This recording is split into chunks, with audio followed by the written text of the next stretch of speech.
ആഗോള കത്തോലിക്ക സഭയുടെ 267ാമത് പരമാധ്യക്ഷനായി ലിയോ 14 മാർപ്പാപ്പ ചുമതലയേറ്റു. സെന്റ് പീറ്റേഴ്സ് ബസിലിക്കയിലാണ് സ്ഥാനാരോഹണ ചടങ്ങ് നടന്നത്. മാർപ്പാപ്പയുടെ ജന്മനാടായ അമേരിക്കയിൽ നിന്നും കർമ്മമണ്ഡലമായിരുന്ന പെറുവിൽ നിന്നും ആയിരക്കണക്കിന് വിശ്വാസികളാണ് വത്തിക്കാനിലെത്തിയിട്ടുള്ളത്. Ukraine president Vladimir Zelensky, US vice president JD Vance, Canadian പ്രധാനമന്ത്രി മാർക്ക് കാർണി അടക്കം ലോക നേതാക്കളുടെ സാന്നിധ്യത്തിലായിരുന്നു ചടങ്ങ്. കൂടുതൽ വിവരങ്ങളുമായി രഞ്ജിത്ത് രാമചന്ദ്രൻ ചേരുന്നു. രഞ്ജിത്ത്, ഏത് രീതിയിലായിരുന്നു ചടങ്ങ്? വിവരങ്ങൾ. പ്രൗഢഗംഭീരമായ ചടങ്ങുകൾക്കാണ് അശ്വതി വത്തിക്കാൻ സാക്ഷ്യം വഹിച്ചത്.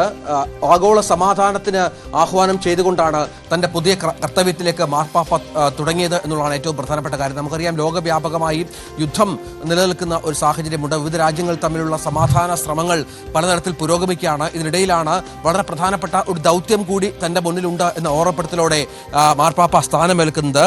പത്രോസിന്റെ കബറിടത്തിൽ പ്രത്യേക പ്രാർത്ഥനകൾക്ക് ശേഷം സെയിന്റ് പീറ്റേഴ്സ് ചത്തുരത്തിലെ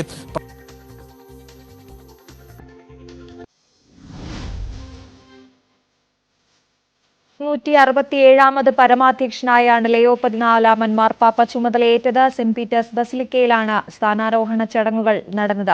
മാർപ്പാപ്പയുടെ ജന്മനാടായ അമേരിക്കയിൽ നിന്നും പെറുവിൽ നിന്നും ആയിരക്കണക്കിന് വിശ്വാസികളാണ് വത്തിക്കാനിലേക്ക് എത്തിയത്.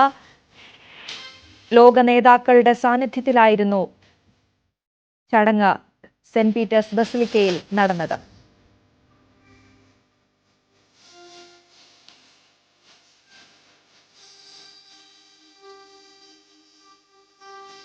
സമാധാനം പുലരുന്ന പുതിയ ലോകം സാധ്യമാക്കണമെന്നാണ് മാർപ്പാപ്പ ചുമതലയേറ്റ ശേഷം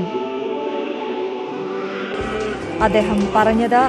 സഭാ ഐക്യത്തിനും മാനവ സ്നേഹത്തിനും ആഹ്വാനം ചെയ്തു. മാർപ്പാപ്പ ക്രിസ്തുവിന്റെ സാക്ഷികളാകാൻ ആയിരുന്നു അദ്ദേഹത്തിന്റെ ആഹ്വാനം.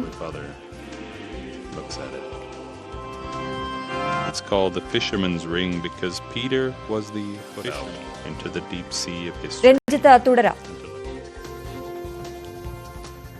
നേരത്തെ പറഞ്ഞതുപോലെ കുർബാന മധ്യേ വലിയ ഇടയന്റെ വസ്ത്രവും സ്ഥാനമോതിരവും ഏറ്റുവാങ്ങി വിശുദ്ധ പത്രോസിന്റെ പിൻഗാമിയായി മാർപ്പാപ്പ തന്റെ 267ാമത് മാർപ്പാപ്പയായി ചുമതലയേൽക്കുകയായിരുന്നു. പ്രൗഢഗംഭീരമായ ചടങ്ങാണ് സംഘടിപ്പിച്ചത്. പ്രധാനമായും ലോകത്തിലെ പ്രമുഖ രാജ്യങ്ങളിൽ നിന്നുള്ള നിരവധി ലോകത്തലവന്മാരുടെ സാന്നിധ്യമായിരുന്നു ഈ ചടങ്ങിന്റെ ഏറ്റവും വലിയ പ്രത്യേകത എന്നുള്ളതാണ്.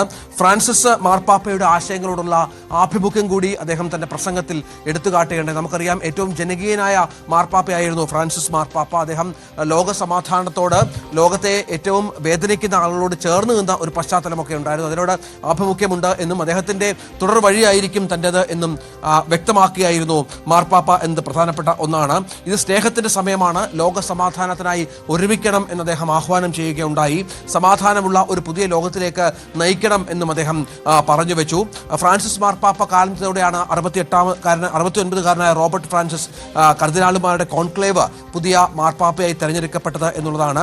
ലിയോ 14 എന്ന പേരിലാണ് അദ്ദേഹം അറിയപ്പെടുക എന്നുള്ളതാണ്. അതിലും മറ്റു പ്രധാനപ്പെട്ട ഒരു കാര്യം എന്ന് പറഞ്ഞാൽ, അമേരിക്കയിൽ നിന്നും തെരഞ്ഞെടുക്കപ്പെടുന്ന, പ്രത്യേകിച്ചും വടക്കേ അമേരിക്കയിൽ തെരഞ്ഞെടുക്കപ്പെടുന്ന പ്രഥമ മാർപ്പാപ്പ കൂടിയാണ് ലിയോ 14 എന്നുള്ളതാണ്.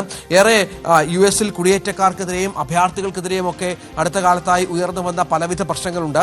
അതിലൊക്കെ അദ്ദേഹം പ്രസിഡന്റുമായി സംസാരിക്കുമെന്നുള്ള സൂചനകളൊക്കെ ഇതുമായി ബന്ധപ്പെട്ട് വന്നിരുന്നു. അത്തരം നടപടികളെ വിമർശിച്ച് രംഗത്ത് വന്ന പശ്ചാത്തലം കൂടി മാർപ്പാപ്പയ്ക്കുണ്ട് എന്നത് ഏറ്റവും പ്രധാനപ്പെട്ട ഒന്നാണ്. ഏതായാലും വത്തിക്കാൻ ഇതുവരെ കണ്ടതിലേക്കും ഏറ്റവും പ്രൗഢഗംഭീരമായ ചടങ്ങ്, പ്രത്യേകിച്ചും ലോക നേതാക്കളുടെ വലിയ സാന്നിധ്യമൊക്കെ ഈ വലിയ ചടങ്ങിന് ഉണ്ടായിരുന്നു എന്നുള്ളതാണ്. അദ്ദേഹത്തിന് വലിയ ദൗത്യങ്ങൾ അദ്ദേഹത്തിന് മുന്നിലുണ്ട്. നേരത്തെ പറഞ്ഞതുപോലെ ഫ്രാൻസിസ് മാർപ്പാപ്പ മുന്നോട്ട് നയിച്ച, അദ്ദേഹം മുന്നോട്ട് വെച്ച പലവിധ ആശയങ്ങളുണ്ട്, പലവിധ വഴികളുണ്ട്. അത് ലോക സമാധാനത്തിൻ്റെയാണ്. പാവങ്ങളുടെ കണ്ണിലൊപ്പുന്നതുമായി ബന്ധപ്പെട്ടാണ്. ജനകീയനായ ഒരു മാർപ്പാപ്പ എന്ന പേരെടുത്താണ് ഫ്രാൻസിസ് മാർപ്പാപ്പ വിടവാങ്ങിയത്. ആ തരത്തിലുള്ള നിരവധി കടമകൾ കൂടി അതിനൊപ്പമുണ്ട്. അത് വളരെ കൃത്യമായി നിർവഹിക്കാൻ സാധിക്കുമെന്ന ആത്മവിശ്വാസം കൂടിയാണ് പ്രസംഗത്തിൽ അദ്ദേഹം പങ്കുവച്ചത്. അശ്വതി. ശരി, രഞ്ജിത്ത് രാമചന്ദ്രനാണ് വിവരങ്ങൾ നൽകിയത്.